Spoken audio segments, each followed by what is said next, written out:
بسم اللہ الرحمن الرحیم۔ السلام علیکم دوستو، خوش آمدید کرتے ہیں آپ کو ہمارے چینل میں۔ دو عورتوں کا عجیب واقعہ۔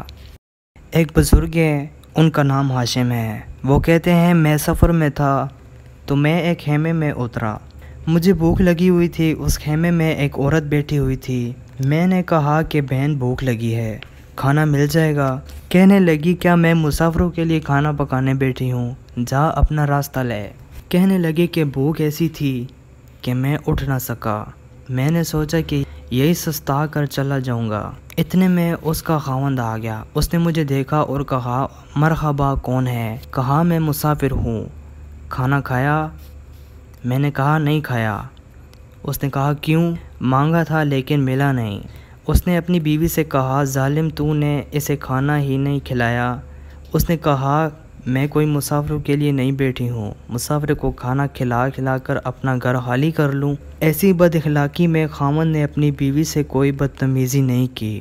کہا کہ اللہ تجھے ہدایت دے۔ آپ صلی اللہ علیہ وسلم نے فرمایا کہ بہترین مرد وہ ہے جو بیوی کے ساتھ اچھا سلوک کرے۔ انہوں نے کہا کہ اچھا تو اپنا گھر بھر لے۔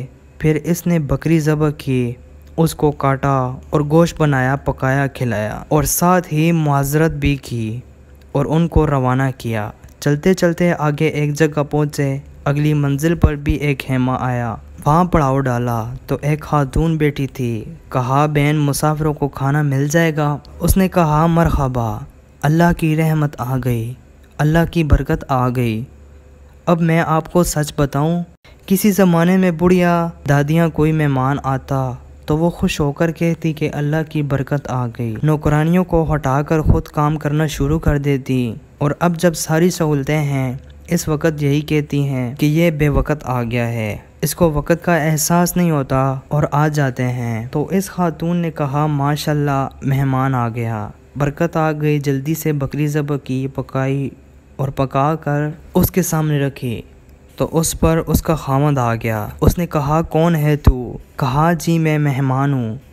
یہ انگوٹھی کہاں سے لی ہے؟ جی آپ کی بیگم نے دی۔ تو اس نے اپنی بیگم سے چڑھائی کر دی، تجھے شرم نہیں آتی مہمانوں کو کھانا کھلا کر میرا گھر خالی کر دے گی؟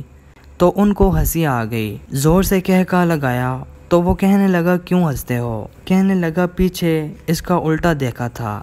کہنے لگا کہ جانتے بھی ہو وہ کون ہے؟ کہا کہ وہ میری بہن ہے، یہ اس کی بہن ہے، یعنی ایک بھائی بہن بخیل۔ دوستو ایک حدیث شریف آپ کے سامنے بیان کریں گے کہ حضرت جابر بن عبداللہ رضی اللہ عنہ روایت کرتے ہیں کہ میں نے رسول اللہ صلی اللہ علیہ وسلم کو یہ ارشاد فرماتے ہوئے سنا، نماز کا چھوڑنا مسلمان کو کفر و شرک تک پہنچانے والا ہے۔ اس حدیث شریف کے کئی مطلب بیان فرمائے ہیں، جس میں سے ایک یہ کہ بے نمازی گناہوں کے کرنے پر بے باک ہو جاتا ہے، جس کی وجہ سے اس کے کفر میں داخل ہونے کا خطرہ ہے۔ دوسرا یہ ہے کہ بے نمازی کے برے خاتمے کا اندیشہ ہے۔ حضرت ابن عباس رضی اللہ عنہ سے روایت ہے کہ رسول اللہ صلی اللہ علیہ وسلم نے فرمایا جس شخص نے نماز چھوڑ دی وہ اللہ تعالیٰ سے ایسی حالت میں ملے گا کہ اللہ تعالیٰ اس سے سخت ناراض ہوں گے۔ حضرت جابر بن عبداللہ رضی اللہ عنہ نے نبی کریم صلی اللہ علیہ وسلم کا یہ ارشاد نقل کیا ہے کہ اللہ تعالیٰ کے ذکر سے بڑھ کر کسی آدمی کا کوئی عمل عذاب سے نجات دلانے والا نہیں۔ عرض کیا گیا اللہ تعالیٰ کے راستے میں جہاد بھی نہیں۔ آپ صلی اللہ علیہ وسلم نے ارشاد فرمایا جہاد بھی اللہ تعالیٰ کے عذاب سے بچانے میں اللہ تعالیٰ کے ذکر سے بڑھ کر نہیں، مگر یہ کوئی ایسی بہادری سے جہاد کرے کہ تلوار چلاتے چلاتے ٹوٹ جائے، پھر تو یہ عمل بھی ذکر کی طرح عذاب سے بچانے والا ہو سکتا ہے۔ حضرت ابو ہریرہ رضی اللہ عنہ روایت کرتے ہیں کہ نبی کریم صلی اللہ علیہ وسلم نے ارشاد فرمایا اللہ تعالیٰ کا ارشاد ہے جب میرا بندہ مجھے یاد کرتا ہے تو اس کے ہونٹ میرے یاد میں ہلتے ہیں تو میں اس کے ساتھ ہوتا ہوں۔ حضرت عبداللہ بن بصر رضی اللہ عنہ سے روایت ہے کہ ایک صحابی نے عرض کیا یا رسول اللہ، احکام تو شریعت کے بہت سے ہیں جن پر عمل تو ضروری ہی ہے، لیکن مجھے کوئی ایسا عمل بتا دیجئے جس کو میں اپنا معمول بنا لوں۔ آپ صلی اللہ علیہ وسلم نے ارشاد فرمایا تمہاری زبان اللہ تعالیٰ کے ذکر سے ہر وقت تر رہے۔